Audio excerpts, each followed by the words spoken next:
Hello friends, welcome to Thuna academy. நம்ம இன்னைக்கு இந்த வீடியோ பத்தியில பார்க்க போற டாபிக்னு பார்த்தீங்கன்னா, தமிழ் இலக்கணத்துல பொது இலக்கணம் அப்படின்ற ஒரு டாபிக் தான் பார்க்க போறோம். சரிங்களா? இந்த பொது இலக்கணம்ன்றது என்னன்னு பார்த்தீங்கன்னா, நம்ம பார்க்கக்கூடிய எல்லா இலக்கணத்திலுமே இது பொதுவா வந்திருக்கும். சரியா? இப்ப நம்ம மேத்ஸ் எடுத்துட்டோம்னா, நம்பர் சிஸ்டம்லாம் பார்த்திருக்கோம். இந்த எண்தொடர்ந்துனது அத நம்ம எல்லா வாய்ப்பாடுலயும் பயன்படுத்துவோம். இந்த பெருக்கல், கூட்டல், வகுத்தல்ன்னு சொல்லுவோம் பார்த்தீங்களா? அது என்ன பண்ணுவோம்? தனி வழியில பயன்படுத்துவோம், விகிதத்துல பயன்படுத்துவோம், சதவீதத்துல பயன்படுத்துவோம். அதே மாரி தான் இந்த பொது இலக்கணத்துல வரக்கூடிய டாபிக் எல்லாமே மற்ற இலக்கணத்திலயும் நம்போ பிரிச்சு பார்க்கறதுக்கு யூஸ்ஃபுல்லா இருக்கும். சரியா? அதாவது என்னன்னா, சிம்பிளா சொல்லப்போனா, இந்த பொது இலக்கணத்துல நம்ம தெரிஞ்சுக்கிட்டா, இதுக்கப்புறம் வரக்கூடிய இலக்கணங்கள்ல இருக்கக்கூடிய டெர்ம்ஸ நம்ம தெரிஞ்சுக்கலாம். ஓகேங்களா? இப்ப எப்படி கூட்டல், பெருக்கல் தெரிஞ்சாதான் நம்ம தனி வட்டி, கூட்டு வட்டி போட முடியுதோ, அதே மாரி இந்த பொது இலக்கணத்த தெரிஞ்சுக்கிட்டா, ஒரு சில இலக்கணத்த நம்ம ஈஸியா புரிஞ்சுக்கலாம். சரியா? அதான் பொது இலக்கணம்னு சொல்லுவாங்க. இதுல நம்ம எப்படி பிரிக்கிறாங்க அப்படின்னு பாத்தீங்கன்னா, இரு திணைகள், ஐம்பால், மூவிடம். சரி, அதான் நம்ம பார்க்க போறோம். இரு திணைகள் என்ன, ஐம்பால்னு சொல்றாங்க, அது என்ன, மூவிடம். இதுதான் நம்ம இந்த வீடியோல பார்க்க போறோம். சரியா? ஃபர்ஸ்ட் இரு திணை அப்படின்னு பார்த்தீங்கன்னா, மொத்தம் திணை எத்தனை வகைப்படும்? 2 வகைப்படும். சரியா? பொதுவா நம்ம திணைகள்னா 5 திணைகள் போகக்கூடாது. நிலங்கள் தான் ஐவகை திணைகள்னு சொன்ன பார்த்துரும். குறிஞ்சி, முல்லை, மருதம், நெய்தல். பொதுவாவே திணைகள் அப்படின்னும்போது பார்த்தீங்கன்னா 2 வகைப்படும். சரியா? என்னென்ன அப்படின்னு சொல்லிட்டு பார்த்தீங்கன்னா, உயர்திணை, அஃறிணை. சரியானது? உயர்திணை, அஃறிணை அப்படின்னு சொல்லுவாங்க. சரியா? உயர்திணைனா 6 அறிவுடைய மக்கள். அது 6 அறிவுடைய மக்கள் எல்லாருமே உயர்திணையை சார்ந்தவர்கள். சரியா? மற்ற உயிரினங்கள் அந்த 6 அறிவுக்கு கீழ இருக்கக்கூடிய 5 அறிவு, 3 அறிவு, 4 அறிவு, 2 அறிவு, ஓரறிவு உயிரிலாம் இருக்கு பார்த்தீங்களா? உயிரில்லாத அது எல்லாமே அஃறிணை அப்படின்னு சொல்லுவாங்க. சரியா? இது அஃறிணை. இப்ப கல், மரம், செடி, கொடி, பறவை இது எல்லாமே என்ன அஃறிணையில வரக்கூடியது. சரியா? இப்ப உயர்திணை அப்படின்னு என்ன வரும்? அவன், அவள், அவர்கள், இவைகள், மாலா, ஷீலா, கோமலா, ராஜேஷ், ரமேஷ், விஜய் அதெல்லாம் என்னன்னா உயர்திணைகள். சரியா? மனிதர்கள் மட்டும்தான் உயர்திணைகள்.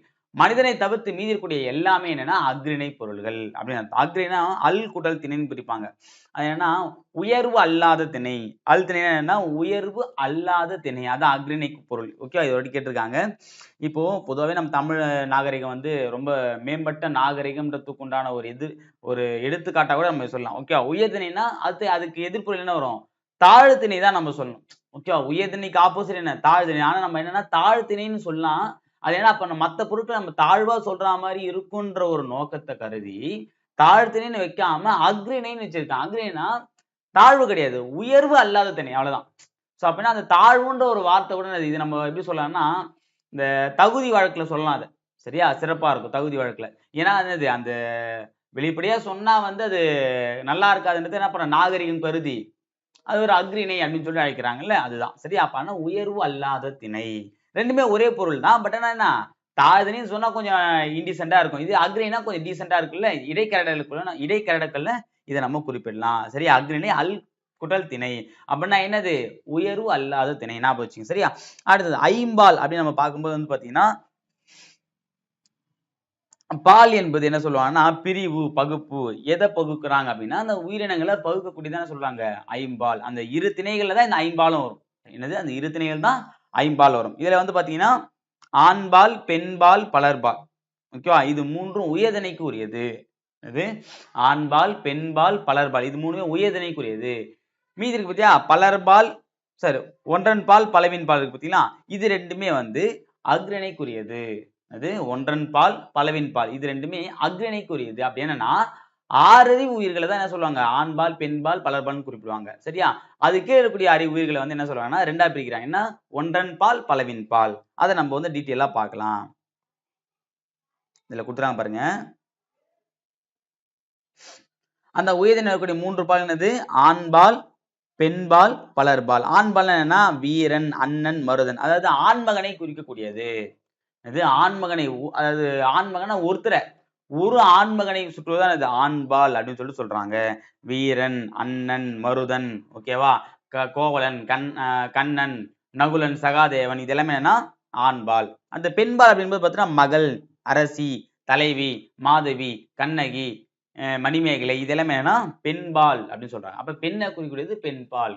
ஓகேவா? அது பலர்பால் அப்படின்னு என்னன்னா மக்கள், பெண்கள், ஆடவர் அப்படின்னு சொல்றது அது பலர்பால். பலர்பால்னா இப்ப நம்ம ஆண்பால், பெண்பால் போது ஒருத்தரை தான் மீன் பண்ணும். ஓகேவா? மகள்னா ஒரு மகள், அரசினா ஒரு அரசி, தலைவினா ஒரு தலைவி. ஆனா இந்த பலர்பால்ன்றது என்னன்னா மக்கள்னா ஒரு நூற்றுக்கணக்கான நபர்கள் சேர்ந்து, அப்போ ஒன்றுக்கு மேற்பட்ட நபர்கள் வந்தா அது பலர்பால் ஆயிடும். அது ஒன்றுக்கு மேற்பட்ட மக்கள் வந்தா பலர்பால். இப்ப நண்பர்கள் அப்படின்னு எடுத்துட்டா அதுல 2 நண்பர்கள் இருப்பாங்க, 10 நண்பர்கள் இருப்பாங்க, 100 நண்பர்கள் இருப்பாங்க. ஆனா ஒரு ஆள தான் நண்பன் சொல்லுவோம். இல்ல அது நண்பின்னு சொல்லுவோம். அது 2 பேரும் தான் நண்பர்கள் அப்படின்னு தான் சொல்லுவாங்க. அந்த அந்த கல் விகுதி வருது பார்த்தீங்களா? அதான் சொல்றாங்க. ஓகேவா? இங்க பாருங்க. அந்த கல் விகுதி வந்தா என்ன சொல்றாங்க? பலர்பால். பலர்பால்னா ஒன்றுக்கு மேற்பட்ட நபர்களின் தொகுப்பு. ஓகேவா? இது வந்து உயர்திணை குறிப்பிட்டா பலர்பால்னு சொல்லுவாங்க. சரியா? அடுத்தது. அஃறிணைக்குரிய பால்கள் மொத்தம் 2 சொல்லியிருப்போம். என்னது? ஒன்றன் பால், பலவின் பால். ஒன்றன் பால்னா அஃறிணையிலே ஒன்றை மட்டும் குறிப்பது. அதாவது அஃறிணையில சிங்குலர் எது? ஒன்றன் பால். அஃறிணையில ப்ளூரல் எது? பலர்பால். ஓகேவா? அஃறிணையில சிங்குலர் தான் எது வரும்? ஒன்றன் பால்னு சொல்லுவாங்க. யானை, புறா, மலை. இப்ப யானைனா யானைய மட்டும் ஒரு யானை மட்டும் குறிக்குது. புறானா ஒரு புறா மட்டும். மலைனா ஒரு மலை மட்டும். அப்போ சிங்குலர்ல வரக்கூடிய அஃறிணைக்கு வந்து என்னன்னா ஒன்றன் பால் சொல்றாங்க. ஓகேவா? அதே மாதிரி ப்ளூரல்ல வரக்கூடிய அஃறிணைய வந்து என்ன சொல்றாங்க? பலவின் பால். பலவின் பால்னா அஃறிணையில் பலவற்றை குறிப்பிடும். அப்ப பசுக்கள்னா 100 பசு சேர்ந்தது. மலைகள்னா 100 மலைகள் சேர்ந்தது. ஓகேவா? அப்ப அதுல வரக்கூடிய ப்ளூரல் என்னது? பலவின் பால். சிங்குலர்னா ஒன்றன் பால். ஓகேவா? அவ்வளவுதான். அடுத்தது மூவிடங்கள் அப்படின்னும்போது பார்த்தீங்கன்னா தன்மை, முன்னிலை, படர்கை என இடங்கள் 3 வகைப்படும். இடம்னா என்னன்னா இங்க எதை சொல்றாங்கன்னா அது இருக்கக்கூடிய இடத்தை பொறுத்து இருக்கு. ஓகேவா? அதாவது தன்மை அப்படின்னா நம்மள பத்தி மட்டும் சொல்றது. அது தன்மைனா நம்மள பத்தி மட்டும். அதாவது நம்ம ஒரு ஆள் இருந்தாலே போதும் தன்மை. தன்மைனா என்ன பத்தி சொல்லுது. இப்ப நான் அப்படின்னு சொன்னா அது தன்மை. ஓகேவா? எனக்கு, ஓகே, என்னுடைய இது எல்லாமே தன்மை. சரியா? இதுவே வந்து முன்னிலை அப்படின்னா நம்ம கூட எதிர்க்க ஒருத்தர் இருப்பாங்க பத்தியா அவங்க பத்தி பேசுறது. ஒண்ணு நம்மள பத்தி பேசுறது தன்மை. நமக்கு எதிர்க்க இருக்கிறவங்கள பத்தி இல்ல நம்ம கூட இருக்கிறவங்கள பத்தி பேசுறது முன்னிலை. முன்னிலைன்னா அவங்க முன்னிலையில அவங்க முன்னிலையில நம்மளோட ஒரு ஆள் இருப்பாங்க பத்தியா அதான் முன்னிலை. அதாவது யாராவது 2 பேருக்கு இடையே நடப்பது தான் அது முன்னிலைன்னு சொல்லுவாங்க. சரியா? அப்ப என்ன முன்னிலைன்னா நீ நீ நீ உன்னுடைய உனக்கு இதெல்லாம் என்ன வரும்? முன்னிலை. படர்கைனா அவன் இப்ப 2 பேர் சேர்ந்து பேசுவாங்கல்ல அவன் அப்பேற்பட்ட ஆளுப்பா இவன் இப்பேற்பட்ட ஆளுப்பா அவனை பத்தி நான் அப்பயே தெரியுமான்னு சொல்லிட்டேன்னா இவங்க 2 பேர் இன்னொருத்தவனை பத்தி பேசுறாங்க அது வந்து படர்கை. படர்கைன்னா 3வது நபர். ஓகேவா? நம்ம பத்தி பேசினா தன்மை. 2ஆம் நபர் அதாவது நம்மோட கூட ஒருத்தன் இருக்கக்கூடிய அவங்கள பத்தி பேசினா முன்னிலை. 3வது நபர் அப்ப 2 பேர் இல்லாம இந்த 2 பேரும் சேர்ந்து 3வது நபரை பத்தி பேசுறாங்கல்ல அதுதான் படர்கை. சரியா? இதான் மூவிடங்கள்ல வரும். தன்மை, முன்னிலை, படர்கை. 1ஆம் இடம், 2ஆம் இடம், 3ஆம் இடம். அதான் இடம் நம்ம குறிப்பிட்டு சொல்றாங்க. சரியா? இப்ப அதை எக்ஸ்பிளனேஷன் கொடுத்துறாங்க பாருங்க. இதே தன்மை பெயர்கள் என்ன? தன்மை வினைகள் என்னன்னு சொல்றாங்க. வினைகள் என்னது? செயல்.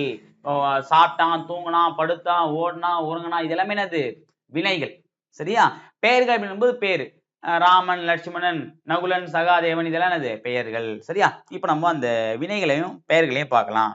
இப்ப தன்மையில வரக்கூடிய பெயர்கள். ஓகே, ரெண்டுத்துமே என்ன பிரியும்? தன்மை வந்து தன்மை பெயர்கள், தன்மை வினைகள். முன்னிலை பெயர்கள், முன்னிலை வினைகள். படர்கை பெயர்கள், படர்கை வினைகள். இப்ப தன்மை பெயர்கள் என்பது நான், யான், நாம், யாம். இதெல்லாம் வந்து தன்மை. ஓகேவா? என்னது? நான், யான், யான் எனது என்று. யான்னா என்னதான் குறிப்பிடும். நாம்னா ஒரு பலர்பால் வரும். இவ தன்மை என்பது வந்து பலர்பால் தன்மைகள் வரும். ஓகேவா? அடுத்தது நம்ம சொல்லுவோம். இது வந்து பார்த்தீங்கன்னா தன்மை ஒருமை பெயர். இது தன்மை பன்மை பெயர். சரியா? அடுத்து பாருங்க தன்மை வினை என்பது வந்தேன், வந்தோம். இதுல வந்தேன் என்பது என்னன்னா தன்மை ஒருமை வினைமுற்று. வந்தோம் என்பது தன்மை பன்மை வினைமுற்று. ஏன்னா இது வினையை கொண்டு முடிஞ்சிருக்கு வினைமுற்று. சரியா? அதே மாதிரி இங்க வந்து தன்மை இது தன்மையில வருது. ஓகேவா? அதே மாதிரி தன்மையில வந்தாலும் இது வந்தேன் என்பது ஒரு ஆளுக்கு அப்ப ஒருமை. அப்ப என்ன சொல்லுவாங்கன்னா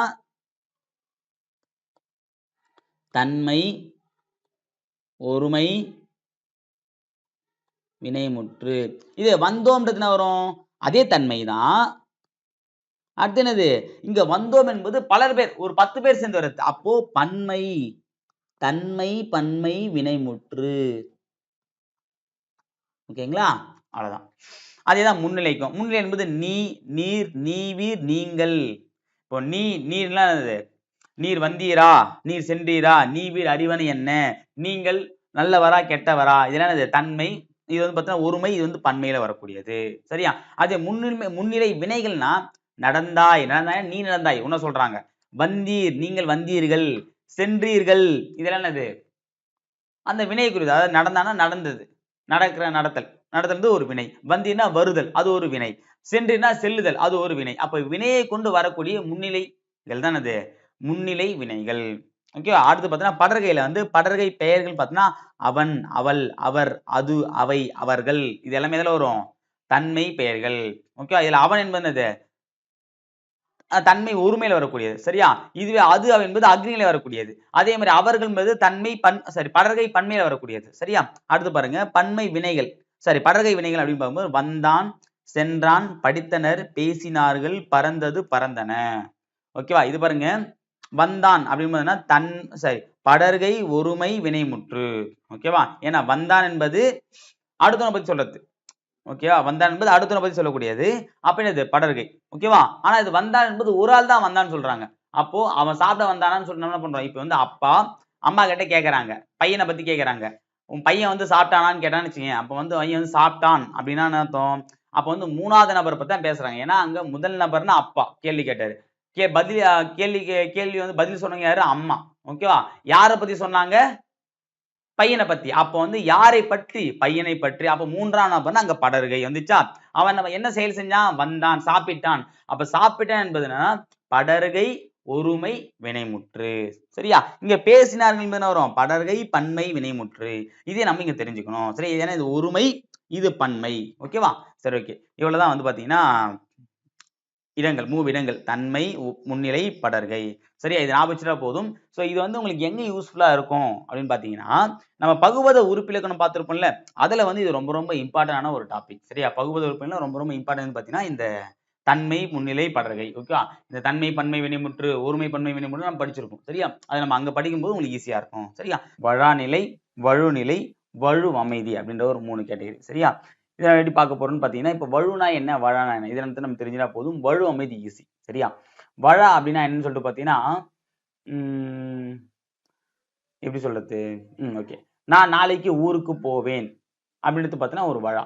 அது நாளைக்கு என்பது எதிர்காலம், போவேன் என்பதும் எதிர்காலம். சரியா? அப்போ ஒரு சொல் அந்த சொல் வந்து பாத்தீங்கன்னா இறந்த காலமோ எதிர்காலமோ எந்த ஒரு விஷயமோ, சரியா, அதுக்குண்டான ஒரு சொல்லோட சேரும்போது, அதற்கு இணையான அல்லது அதோடு ஒன்றிணைந்த சொல்லோட சேரும்போது அது வழா அப்படின்னு சொல்றாங்க. சரியா? இதே வந்து பாத்தீங்கன்னா நேத்து நான் வீட்டுக்கு போவேன், நேத்து நான் வீட்டுக்கு போவேன்னா நேற்று என்பது இறந்த காலம், போவேன் என்பது எதிர்காலம். சோ இந்த மாதிரி வந்து பாத்தீங்கன்னா முன்னுக்கு பின் மாறா வந்து இலக்கண முறை இல்லாம வந்து சேரக்கூடியது என்னது? வழு அப்படின்னு சொல்றாங்க. ஓகேவா? இலக்கண பிழையின்றி எழுதக்கூடிய சொற்கள் வந்து என்ன சொல்றாங்கன்னா வழா அப்படின்னு சொல்லி அழைக்கிறாங்க. அதே மாதிரி இலக்கண முறையின்றி எழுதக்கூடிய சொற்களை வழு. ஓகே, முறையின்றி பிழையின்றி ஞாபகம் வச்சுங்க. ஓகேவா? நம்ம எக்ஸ்பிரஷன் பார்த்துருவோம். இலக்கண முறையுடன், சரிங்களா, இலக்கண முறையுடன் பிழையின்றி பேசுவதும் எழுதுவதும் வந்து வழா அப்படின்னு சொல்றாங்க. அதே இலக்கண முறையின்றி பேசுவதும் எழுதுவதும் அது வழு அப்படின்னு சொல்லிட்டு அழைக்கிறாங்க. சரியா? ஓகே, இதை பார்க்கலாம். அப்புறம் இரு திணையும், இந்த வழுன்றது எதில் வருன்றதை காட்டாம பாருங்க.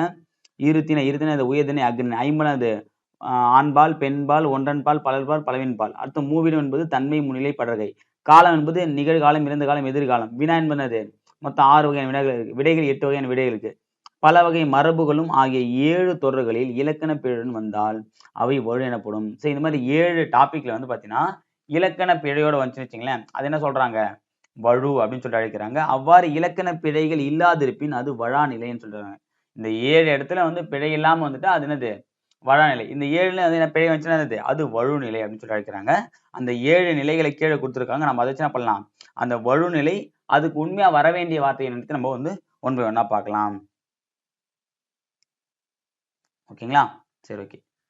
இப்ப பாருங்க, அந்த என்னன்னு கொடுத்துறாங்க? திணை, உயர்திணை, அக்ரிணை, பால், இடம், காலம், வினா, விடை, மரபு. 7 வந்துச்சுங்களா? இந்த திணை என்பது என்னன்னா செழியன் வந்தது. ஓகேவா? செழியன் என்பது பாத்தீங்கன்னா உயர்திணை. ஓகேங்களா? ஆனா வந்து பாத்தீங்கன்னா வந்தது என்பது என்னது? ஒரு அக்ரிணை. சரியா? அப்போ உயர்திணை உயர்திணை தான் சேரணும், அக்ரிணை அக்ரிணையோட தான் சேரணும். அப்போ செழியன் வந்தான் என்பதுதான் சரி. செழியன் என்பது ஆண்பால், சரி, உயர்திணை, வந்தான் என்பதும் உயர்திணை. ஓகேவா? அப்போ உயர்திணை உயர்திணை சேரணும். இது வழாநிலை. அப்போ அந்த திணைகள் வந்து மாறுபடும் போது உயர்திணையோட அக்ரிணை சேர்ந்தாலும் சரி, அக்ரிணையோட உயர்திணை சேர்ந்தாலும் அது திணை வழுன்னு சொல்லிட்டு அழைக்கிறாங்க. அடுத்தது கண்ணகி உண்டான் அப்படின்னு சொல்றாங்க. கண்ணகி என்பது பெண்பால், உண்டான் என்பது ஆண்பால். அப்போ ஒரு ஆண்பால் பெண்பாலோட சேர்க்கணும். ஓகே, பெண்பால் இங்க ஆண்பாலோட சேர்த்து எழுதியிருக்காங்க. அப்போ கண்ணகி உண்டான் வராது, கண்ணகி உண்டாள். இங்க பாருங்க, இதுவும் பெண்பால், இதுவும் பெண்பால். சரியா? அப்ப இது என்னது? பால் வழு. சரியா? இது ஆண்பால் பெண்பால்ல அந்த ஐவகை பால்கள் என்னது? வேறுபாடு வந்து பிழை வந்திருக்கு. அப்ப பால் வழுன்னு சொல்றாங்க. அடுத்தது நீ வந்தேன். நீ வந்தேன். நீ என்பது ஒரு முன்னிலை வார்த்தை. வந்தேன் என்பது தன்மை வார்த்தை. அப்போ என்னன்னா நீ வந்தாய் அப்படின்னு தான் வரணும். சரியா? நீ வந்தாய் என்பது தான் ஒரு முன்னிலை சொல். ஓகேவா? இப்போ வருவேன் சாரி வந்தேன்னா நான் வந்தேன்னு சொன்னா கரெக்டா இருக்கும்.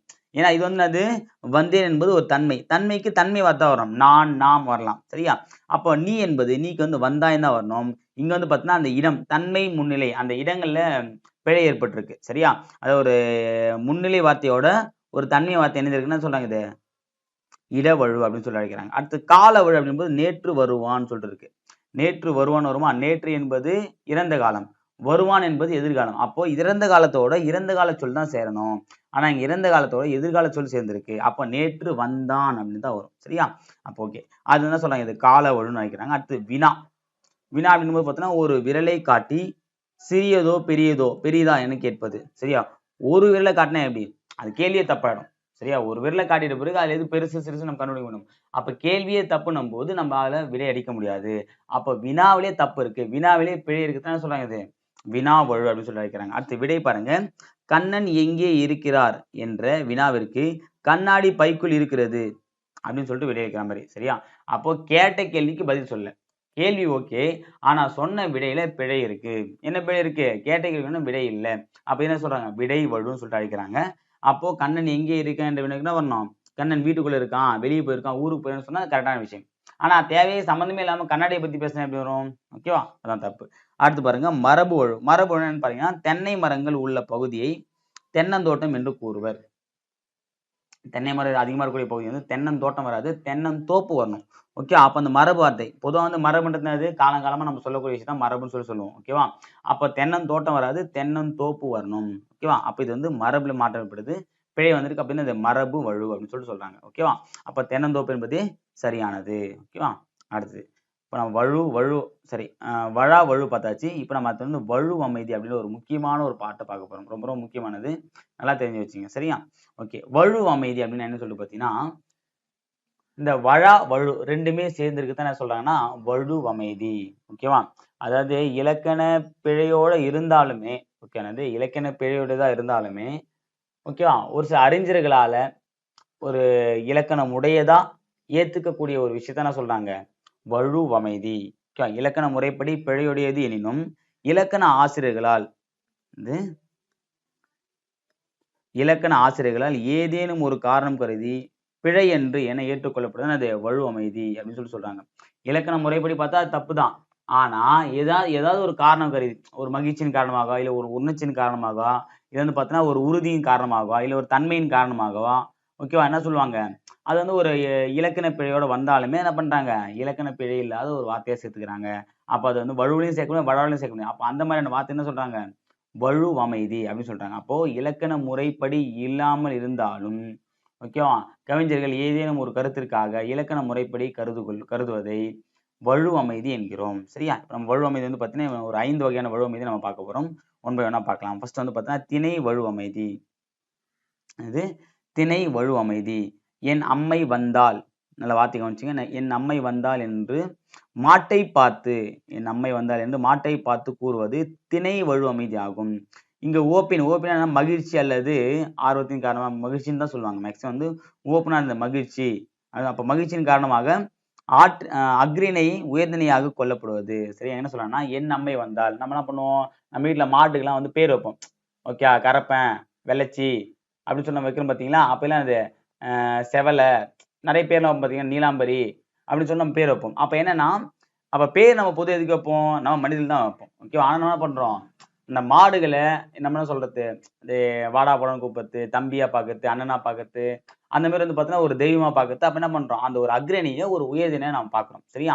இது வந்து என்னதான் வந்து தவறான இலக்கண முறைப்படி தவறா இருந்தாலும் அந்த மகிழ்ச்சி அந்த ஒரு பாசத்தின் காரணமா நம்ம என்ன பண்றோம் அது வந்து சொல்றோம். இது வந்து இலக்கண முறைப்படி தவறா இருந்தாலும் நம்ம வந்து நம்முடைய உணர்ச்சிகளை வெளிப்படுத்தும் போது சரியான ஒரு வாக்கியம் தான் மாறுது. அந்த மாதிரி இருக்கக்கூடிய விஷயம் என்ன சொல்றாங்க இதை வழு அமைதி. இங்க வந்து திணையில உயர்திணை அக்ரிணில மாற்றம் ஏற்படுதுன்னு சொல்லுங்க இது திணை வழு அமைதி அப்படின்னு சொல்லிட்டு அழைக்கிறாங்க. அடுத்து பாத்தீங்கன்னா பால் வழு அமைதி. பால் வழு அமைதி நம்ம பார்த்த மாதிரி தெரியுது என்னது ஆண்பால் பெண்பால் என்ன மாற்றம் வந்திருக்கலாம்ன்றது நமக்கு தெரியுது. வாடா ராசா வாடா கண்ணா என்று தன் மகளை பார்த்து தாய் அழைப்பது பால் வழுவமைதி என்பர். வாடா ராசா வாடா கண்ணான்னு சொல்லிட்டு என்ன பண்ணுவாங்க, இப்போ நம்ம குழந்தைய கொஞ்சம் போது என்ன சொல்லுவாங்க, அது பெண் குழந்தையா இருக்கும். அப்போ வந்து பார்த்தீங்கன்னா வாடா போடான்னு சொல்லுவாங்க. இப்போ நிறைய பேர்லாம் பார்த்தீங்கன்னா பெண்கள் வந்து வாடா போடான்னு சொல்லிட்டு சொல்ற அளவுக்கு வந்துட்டாங்க. சரியா? அப்போ அப்படிங்கும்போது பார்த்தீங்கன்னா அது வந்து என்னன்னா ஒரு ஓப்பின் காரணமாக இல்லை ஒரு அன்பின் காரணமா என்ன சொல்றாங்க, அந்த மாதிரி செல்லமா அழைக்கிறாங்க. அப்போ இது வந்து என்னதான் இலக்கணம் எப்படி தவறா இருந்தாலும் இங்க தாய் பாசத்தை நம்ம பார்க்கும்போது இது சரியா தான் படுது. தாய் பாசத்தை பார்க்கும்போது அந்த வலு என்பது வந்து இங்க தெரியறது கிடையாது. இது தாய் பாசத்தின் மிகுதி வந்து பாசத்தை வெளிப்படுத்தக்கூடிய அமைப்பா தான் இருக்கு. இது தவறு இல்லைன்றத சொல்றாங்க. அப்படின்னா அது என் அம்மை வந்தால்ன்றது அது திணை வழு. இங்க வாடா ராசா வாடா கண்ணான்னு சொல்லிட்டு ஒரு பெண் மகளை பார்த்து சொல்லுதுன்னா அது இங்க என்ன சொல்றாங்க, பால் வழு. ஏன்னா வாடா வாடா டா போடானது அது ஆண்பாலை குறிக்கும். ஆனா மகள் என்பது இங்க பெண்பால். அப்ப இதை வந்து ஒப்புமைப்படுத்தும் போதும் தவறு ஏற்படாதுனால என்ன சொல்றாங்க, இது உவப்பின் காரணமாக மகிழ்ச்சியின் காரணமாக இது வந்து என்ன சொல்றாங்க, ஆண்பால் வந்து இங்க பெண்பால் வந்து ஆண்பாலா வந்து மாறிடுச்சு. ஓகேவா? இதனால இது பால் வழு அமைதி அப்படின்னு சொல்லி அழைக்கிறாங்க. அடுத்து பாத்தீங்கன்னா ரொம்ப முக்கியமானது இடவழு அமைதி. இடவழு அமைதினா பாருங்க, மாறன் என்பான் தன்னை பற்றி பிறரிடம் கூறும்போது இந்த மாறன் ஒரு நாளும் பொய் கூற மாட்டான் என தன்மையினை படர்க இடத்தில் கூறுவது இடவழுமை ஆகும். சரியா? இந்த படையப்பா படம் பார்த்துருக்கீங்களா? படையப்பா படத்துல ஒரு டயலாக் ஒன்று வரும். சரியா? ரஜினி சார் சொல்லுவாரு. என்ன பார்த்தீங்கன்னா, இந்த சொன்ன தேதிக்குள்ள என் பொண்ணுக்கும் உங்க பையனுக்கும் கல்யாணம் நடக்கும். அப்படி நிக்கல இந்த படையப்பம் மூச்சு நின்னு போச்சு. சாரி, இந்த படையப்பன் மூச்சு நின்னு போச்சுன்னு சொல்லிட்டு ஒரு டயலாக் வரும் பாத்தீங்களா? அப்ப இந்த படையப்பன்னு சொல்லிட்டு ரஜினி தான் சொல்லுவாரு. ரஜினி யாரை குறிப்பிடுறாரு? அவரே தான் குறிப்பிடுறாரு. ஆனா என் மூச்சு நின்னு போச்சுன்னு சொல்லாம இந்த படையப்பன் மூச்சுன்னு சொல்ற வார்த்தை சொல்றாரு பாத்தீங்களா? அது மாதிரிதான். சோ அப்ப என்னன்னா அந்த படையப்பன் வேற ஒருத்தர் சொல்ற மாதிரி. ஆனா அந்த வேற ஒருத்தர் யாரு? இவருதான். அப்போ தன்னையே என்ன சொல்றாரு, படர்கையா மாத்தி தன்னையே வேறொருவரா வந்து ஃப்ரேம் பண்ணி நம்மள வந்து பத்தி சொல்ற மாதிரி. ஓகேவா? நம்மளை பத்தி யாரும் பெரியவங்க சொல்ல மாட்டாங்க. அப்படின்னா சொல்லணும், நம்மளே சொல்லிப்போம்ல அந்த மாதிரி தான். ஓகேவா? அப்போ தன்மையை படர்கையா மாத்தி சொல்றதுனால அப்ப அந்த இடத்துல வந்து மாற்றம் ஏற்படுது. சோ இது வந்து பாத்தீங்கன்னா தவறா இருந்தாலும் இந்த இடத்துல வந்து பாத்தீங்கன்னா வரலனாலும் ஆனா என்ன சொல்றோம், இது வந்து நம்மளை பத்தி ஒரு உவப்பின் காரணமா இல்ல வந்து நம்மளுடைய நம்பிக்கையின் காரணமா இல்ல ஒரு உறுதியின் காரணமா சொல்றோம். அப்ப அப்படின்னா அது இங்க தன்மை என்ற ஒரு இடத்துல இருந்து அது படர்கைக்கு மாறுது. அப்ப இது வந்து இடங்கள்ல வலு ஏற்படுது. இது என்ன சொல்றாங்க, இட வலு அமைதி அப்படின்னு சொல்லிட்டு அழைக்கிறாங்க. அடுத்து பாருங்க, கால வலு அமைதி. கால வலு அமைதி அப்படின்னு சொல்லிட்டு என்ன பார்த்தீங்கன்னா நல்லாவே தெரியும். ஏதோ காலத்துல மாற்றம் ஏற்படுது. இறந்த காலம், எதிர்காலம், நிகழ்காலத்துல இருந்து ஏதோ மாற்றம் வந்திருந்தா சொல்றாங்க. இப்ப எக்ஸாம்பிள் பாருங்க, குடியரசுத் தலைவர் நாளை தமிழகம் வருகிறார் அப்படின்னு வருது. சரியா? ஆக்சுவலா ஒண்ணு இந்த இடத்துல மாத்திக்கணும். குடியரசுத் தலைவர் இன்று தமிழகம் வருகிறார் கரெக்ட். ஏன்னா இது வந்து பிரசன்ட் டென்ஸ், இதுவும் பிரசன்ட் டென்ஸ் இல்லையா? குடியரசுத் தலைவர் நாளை தமிழகம் வருவார் அப்படின்னு போடணும். குடியரசு நாளை தமிழகம் வருவார்னு போடணும். சரியா? அப்போ இங்க பாத்தீங்கன்னா மாறி இருக்கு. அப்ப என்னது, அந்த இறந்த காலத்துக்கு நிகழ்காலம் வந்திருக்கு. சரியா? ஒண்ணு நிகழ்காலத்தை மாத்திரம் இல்ல இறந்த காலத்துக்கு மாத்திரம் எதனா ஒன்று நம்ம பண்ணோம். ஓகேவா? ஆனா என்ன பண்ணுங்க, இத்தொடர் குடியரசுத் தலைவர் நாளை வருவார் என அமைதல் வேண்டும். அவ்வாறு அமையவில்லை என்றாலும் நாம் பிழையாக கருதுவதில்லை. ஏனெனில் அவரது வருகையின் உறுதித்தன்மையை நோக்கி கால வழுவமைதியாக ஏற்றுக்கொள்கிறோம். சோ அவர் கண்டிப்பா நாளைக்கு வந்துருவாரு. சரியானது, கண்டிப்பா அவர் நாளைக்கு வந்துருவாருன்னு சொல்லிட்டு அந்த ஒரு உறுதித்தன்மைக்காக என்ன சொல்றோம், நம்ம வருகிறார் அப்படின்றது நம்ம சொல்றோம். சரியா? அப்ப அது வந்து எதிர்காலமா இருந்தாலும் நம்ம என்ன சொல்றோம், பிரசன்ட் டென்ஸா மாத்தி சொல்றதுல என்ன சொல்றாங்க, இது காலம் தான் இங்கன்னா அந்த மாற்றத்தை ஏற்படுது. அப்ப அது கால வழு அமைதி அப்படின்னு சொல்லிட்டு நம்ம அழைக்கிறோம். சரியா? அடுத்து பாருங்க, மரபு வழு அமைதி. சரியா? மரபு வழு அமைதி ரொம்ப ரொம்ப முக்கியமானது. மரபு என்பது என்னது, எல்லாரும் சொல்றது, அதாவது நேச்சுரலா இருக்கக்கூடிய விஷயத்த வந்து அப்படியே சொல்றது அது மரபு. நம்ம தொண்டு தொட்டு நம்ம பண்ணிட்டு வரோம்னு சொல்றோம் பார்த்தீங்கன்னா, அதான் வந்து மரபு அப்படின்னு சொல்லி சொல்லுவாங்க. அப்ப அப்படிங்கும்போது அந்த மரபுல எதனா மாற்றம் ஏற்பட்டாலுமே அது வந்து ஒரு நல்ல விஷயமா, அது ஏற்றுக்கொள்ளக்கூடிய விஷயமா இருந்தா என்ன சொல்றாங்க, மரபு வழுன்னு சொல்றாங்க. இங்க குடுத்துறாங்க பாருங்க, கத்தும் குயிலோசை சற்றே வந்து காதில் பட வேணும். சரியா? கத்தும் குயிலோசை சற்றே வந்து காதில் பட வேணும். யாரு இது? பாரதியோட வரிகள். கூவும் குயில், அதாவது குயில் என்ன பண்ணும், கூவும் தான் சொல்றீங்க. என்ன சொன்னாங்க, கத்தும் குயிலோசை. அப்போ கூவும் குயிலோசை சற்றே வந்து காதில் பட வேணும்னா கரெக்டானது. ஆனா இங்க என்ன சொல்லியிருக்காரு, கூவும் அப்படின்ற மாதிரி வரணும். ஆனா நான் கத்துன்னு வந்திருக்கு. அப்போ இது வந்து ஒரு மரபு பிழை. சரியா? குயில் வந்து கூவும் தான், கத்தாது. அப்போ அந்த மரபுல வந்து குயில் கூவுன்ற அந்த மரபு மாத்தி கத்துன்ற ஒரு புதிய மரபு கொண்டு வந்திருக்காங்க. அப்படி கொண்டு வரும்போது இது வந்து பாடல்களுக்காக, இசைக்காகவும் அந்த சொல் கரெக்டா வந்து உட்கார்ந்து என்ன பண்றாங்க, கத்தும் குயில் வச்சு அப்படின்னு சொல்லிட்டு பாடியிருப்பாங்க. இது செய்யுள்ல தான் இந்த மாதிரி அந்த மரபு வழுவமைதி வந்து நிறைய நம்ம பார்ப்போம். சரியா? இந்த செய்யுள்ல வந்து அந்த அழகை சேர்க்கிறதுக்கு என்ன பண்றாங்க, இந்த மாதிரி வந்து கூவும் குயிலோசைன்றதுக்காக கத்தும் குயிலோசைன்னு சொல்லிட்டு சேர்க்கிறாங்க. அப்போனா அந்த மரபுல மாற்றம் ஏற்பட்டாலும் இது ஏற்றுக்கொள்ளக்கூடிய ஒன்று. என்ன சொல்றாங்க இது? மரபு வழுவமைதி அப்படின்னு சொல்லிட்டு அழைக்கிறாங்க. சரியா? ஓகே. அவ்வளவுதான். சரியா? நம்ம என்னென்ன பார்த்தோம்? வழு, வழா, வழுவமைதி. இலக்கண முறையோடு பிழையின்றி பேசுவது வழா. சரியா? இலக்கண முறையின்றி பிழையோடு பேசுனது சரி. இலக்கண முறையின்றி பேசுவது வழு. சரியா? இலக்கண முறையோடு பேசுவது வழா. சரியா? வழுவமைதி என்னது? இலக்கண முறையின்றி இருந்தாலும் என்னது? புலவர்கள் வந்து ஒரு குறிப்பிட்ட கருத்துக்காக என்ன பண்றாங்க இத? ஒரு இலக்கண முறையை தான் வந்து ஏத்துக்கிறாங்க. அது மாதிரி வரக்கூடிய வாக்கியம் என்ன சொல்றாங்க? வழு அமைதி அப்படின்னு சொல்லிட்டு அழைக்கிறாங்க. சரியா? அவ்வளவுதான். நம்ம இந்த பாடத்துல வந்து பாத்தீங்கன்னா வழு, வழா, வழு அமைதி பத்தி நம்ம பார்த்தோம். அடுத்த வீடியோ பதிவுல வேற ஒரு டாபிக் நம்ம சந்திக்கலாம். Thank you.